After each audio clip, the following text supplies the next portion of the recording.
90 দশকের জনপ্রিয় চিত্রনায়ক ওমর সানি চলচ্চিত্রে নিয়মিত দেখা না গেলেও সোশ্যাল মিডিয়ায় বেশ সরব এই নায়ক।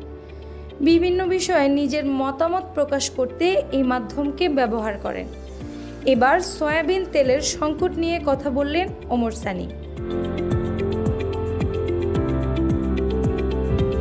সামাজিক যোগাযোগ মাধ্যমে ওমর সানি লেখেন, হঠাৎ করে সয়াবিন তেল উধাও, তার মানে এখনও আপনাদের হারামিপনা কমে নাই। এই সিন্ডিকেটগুলোকে গণপিটুনির ব্যবস্থা করা ছাড়া আর উপায় নাই।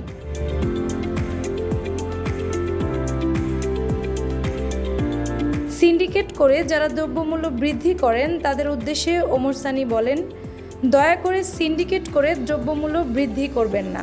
এগুলো করলে দেখবেন সব হারাতে হবে। কিছুদিন পরে লিভার নাই, কিডনি নাই, ক্যান্সার, বউ নাই, বাচ্চা কেউই নাই।